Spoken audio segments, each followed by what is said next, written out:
Welcome to Life Stories. Today, we have a tale of betrayal, deception, and ultimate redemption. It's the story of a man who thought he had everything figured out, until the truth came crashing down around him. From subtle family slights to exposing a web of criminal activities, this is a journey of how one person's lies can unravel an entire life. What happens when the walls close in and there's nowhere left to run? Stay tuned as we dive into this gripping story of one man's downfall and the lessons learned along the way.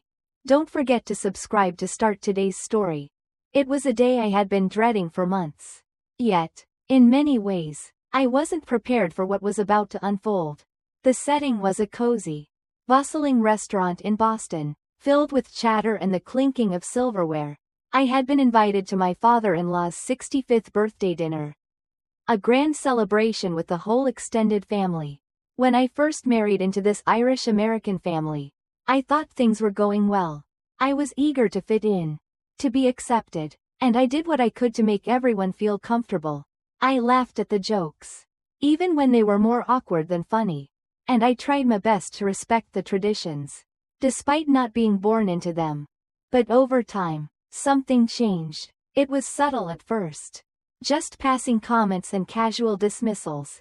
I didn't look like them. I didn't have their last name. And somehow, that was enough to make me feel like an outsider. They didn't mean to be cruel. But every time I brought something from my own culture to a family gathering, it was met with an uncomfortable silence or a joke about how weird my food was. If I joined a conversation, the topic would quickly shift to something I couldn't contribute to, old family stories, shared memories, things I wasn't a part of. At first, I laughed along, brushed it off as nothing. But over time, it started to wear on me. Mark, my brother-in-law, was the one who made the comments that hurt the most. He always carried himself like he was the smartest person in the room. A construction business owner, he liked to brag about his savvy knowledge of the system.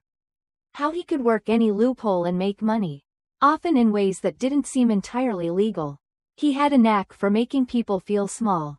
And unfortunately, I was no exception. Sometimes his remarks were subtle, but most of the time, they were direct and cutting. "You're lucky we let you in," he'd say, a smirk on his face. Sarah, my wife, would tell me to ignore him. But I knew it wasn't that simple. The disrespect was there, and no amount of pretending could make it go away. But the worst part? No one ever stood up for me. Not Sarah, not her parents, not her siblings. I began to feel like I was invisible, not really part of this family. At some point, I stopped caring if I ever fit in. I knew I would never be one of them. And to be honest, that started to bother me less and less.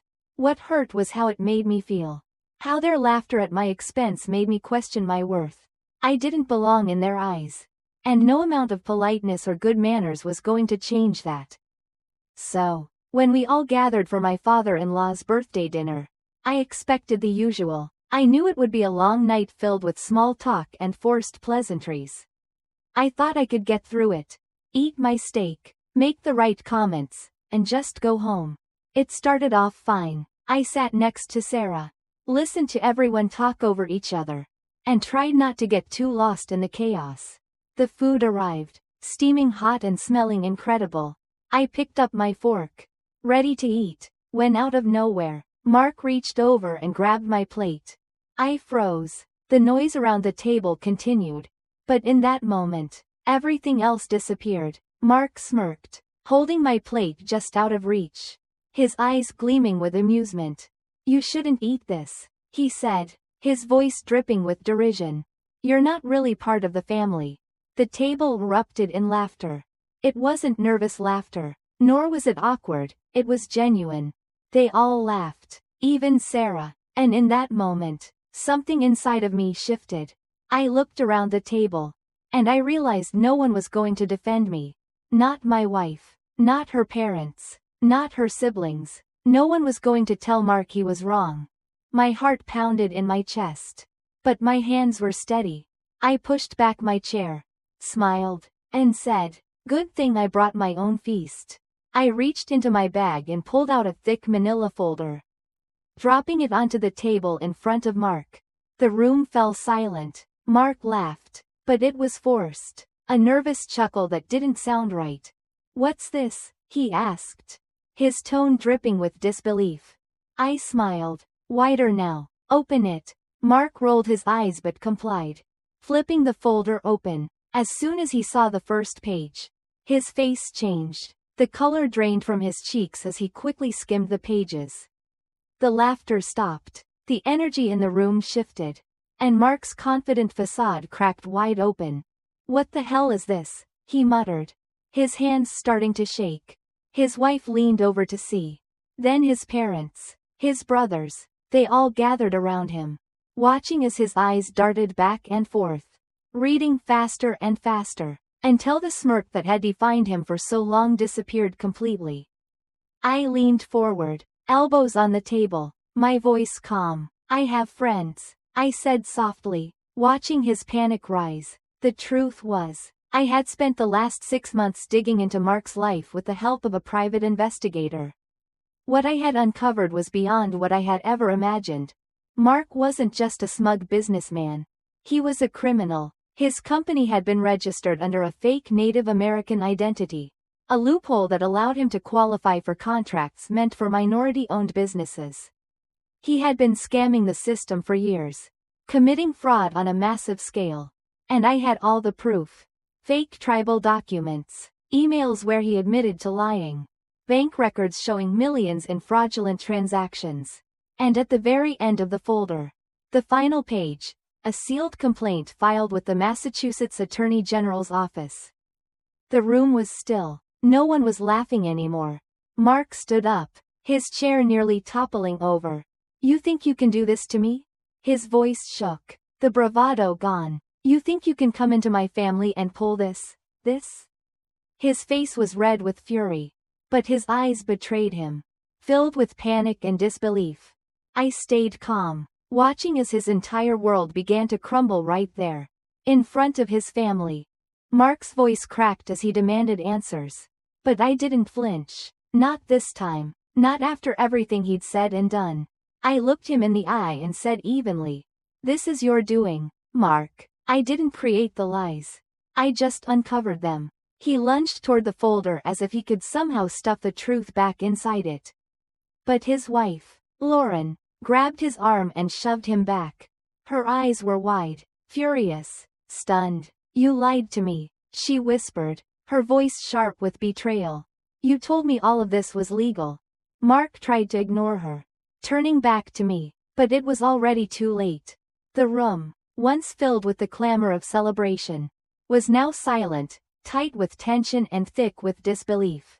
His parents stared at him like they no longer recognized the son in front of them. His mother gasped, covering her mouth, and his father's face turned an angry shade of red. I leaned back in my chair, finally picking up my drink and taking a long, calm sip. "Enjoy your meal," I said, not even trying to hide the satisfaction in my voice. "After all, you paid for it with stolen money." That was when Emily, my wife, snapped out of her shocked stupor. Her face was pale. Wait, can we just talk about this?" she asked, reaching out to me. "This is family." I turned to her slowly. "Oh, now it's family?"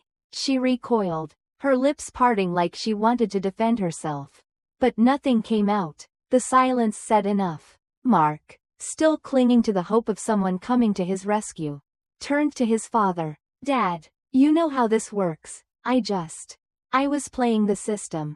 His father stood, threw his napkin down, and walked out without a word.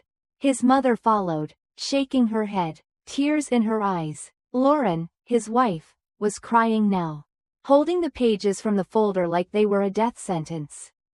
Then came the final twist I hadn't seen coming. "Wait," Lauren said suddenly, her voice steadier than before. "How long have you known?" I blinked. "About the fraud?" 6 months. "No," she said, her tone now ice cold. "About her." The table fell still again. Mark's head whipped toward his wife. Confused. "What are you talking about?" Lauren reached into her purse and pulled out her own thick manila folder. It thudded onto the table. My eyes widened. I had no idea what was inside. She flipped it open and slid it toward me. On top was a screenshot of a message exchange. Mark's name, a woman's name, and a picture, intimate, undeniable. Mark's face went ashen. She's 23, Lauren said, turning to his father, one of his interns. The room erupted. Gasps. A choked sob from Mark's mother. His father slammed his fist onto the table. Silverware rattling.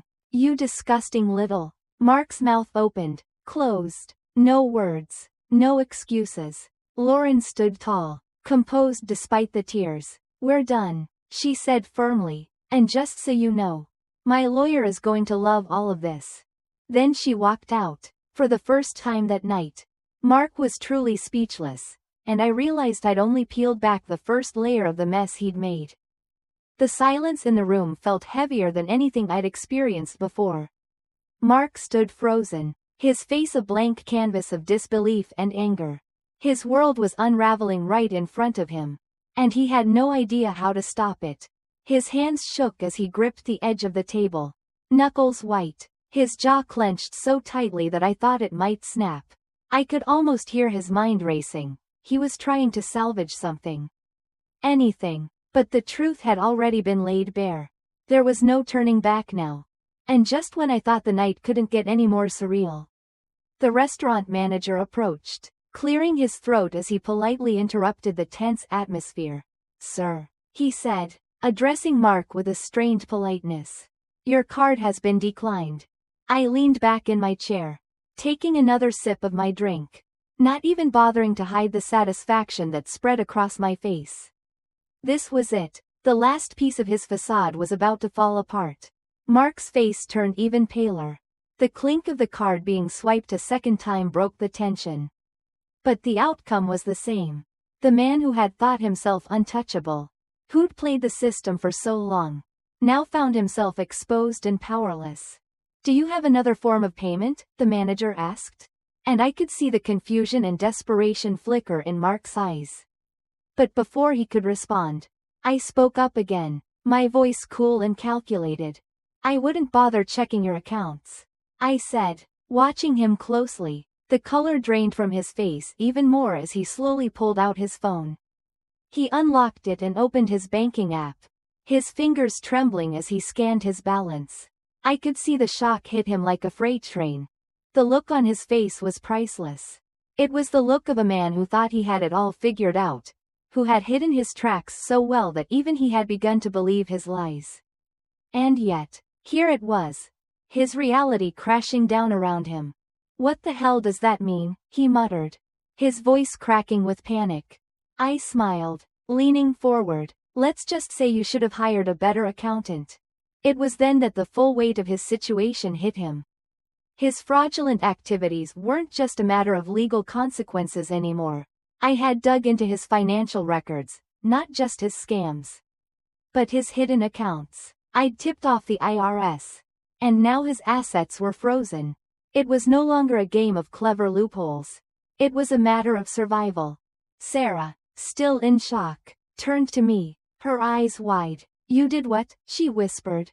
Her voice was barely a breath. I shrugged, the weight of the situation finally sinking in. He was committing tax fraud. I just pointed the right people in the right direction. Mark fumbled with his phone, his hands shaking as he checked his accounts. I could see the realization hit him like a ton of bricks. His eyes darted between the screen and his family, as if looking for someone, anyone, to save him. But no one did. Not his wife, not his parents, not even Sarah. The truth was inescapable, and now he had nowhere left to run. But I wasn't done yet. I had one last card to play. One final document. With a slow, deliberate movement, I pulled it from my bag and slid it across the table. Mark's father grabbed it first. His eyes scanned the document, and I could see his hands tense as he read. His face twisted with disbelief. What is this? His father muttered. He passed it to Mark's mother, and the moment she saw it, her face went white. She gasped, and then her hands started to tremble. Mark, she whispered, voice shaky, how much did you owe? The table fell silent as Mark's father rubbed his face, processing the magnitude of what he had just read. Almost 3 million, Mark's mother finally whispered, her voice full of horror. The atmosphere in the room shifted again, as everyone processed what that number meant. The silence was deafening. No one knew how to react, least of all Mark, who was now cornered, unable to hide the truth anymore. His younger brother, who had been quietly observing the entire scene, stood up suddenly. What is going on, Mark? Who did you owe this money to? Mark's eyes flickered nervously to the door. It was too quick, too subtle, but I caught it. His younger brother did too. I'm going to check outside, his brother said, determination in his voice, but Mark immediately snapped his head toward him, panic clear in his eyes. No, don't. But it was too late. His younger brother was already walking toward the door, and I followed, unsure of what we were about to find. As we stepped outside, I could feel it, the oppressive sense of danger in the air. The way everything felt off-kilter. My heart rate quickened as I spotted the sleek black SUV parked illegally outside. Its engine running. A man sat inside, wearing sunglasses even though it was already dark outside. He didn't blink. He didn't move. He just watched us. I turned to Mark, who was now visibly sweating, his body tense. Who the hell do you owe money to, Mark? I asked again, my voice firm. He said nothing, but his silence spoke volumes. His brother's eyes narrowed. Who is that? He demanded. His fists clenched. Mark's lips parted, but no sound came out. He was too afraid to speak. Then his younger brother's eyes flickered toward me, realizing what was going on. You knew, he said slowly, his voice full of disbelief. Mark didn't answer. We all knew what was happening now. And Mark? He was in deeper than any of us had realized. As Mark stood frozen, staring at the SUV outside, everything clicked into place. He had borrowed money from people who didn't care about the law. People who wouldn't hesitate to make him pay. And now, they were watching him like a predator waiting for its prey. The look in Mark's eyes said it all. He had gambled with the wrong people. And now he was going to face the consequences. His younger brother stepped forward, ready to confront him, but Mark couldn't answer. The silence between us felt like a storm about to break. You've ruined everything, Mark, his brother muttered, shaking his head in disgust. How could you do this to all of us? The tension was unbearable. We all stood there, waiting for something to give. Mark's father stepped up, grabbing his son by the collar. Go fix this, he growled, his voice low and dangerous. Mark didn't argue. He couldn't. Slowly, he turned, walking back toward the SUV. The man inside didn't move. He didn't need to. I stood there, watching him leave. Part of me felt satisfaction, knowing that Mark's lies had finally caught up to him. But another part of me felt the weight of the destruction he had caused. How far-reaching his deception had been. How many lives he had hurt in the process. As the SUV drove off into the night, I realized something. Sometimes, people like Mark think they can escape the consequences of their actions. That they can get away with anything. But the truth always catches up. And when it does, it has a way of tearing everything down. After that night, I never saw Mark again. His family, once so connected, drifted apart. And as for me, I learned a lesson that would stick with me forever. No matter how much you try to fit in, the truth always has a way of showing you who you truly are. Thanks for watching. Don't forget to subscribe to stay updated with more life stories.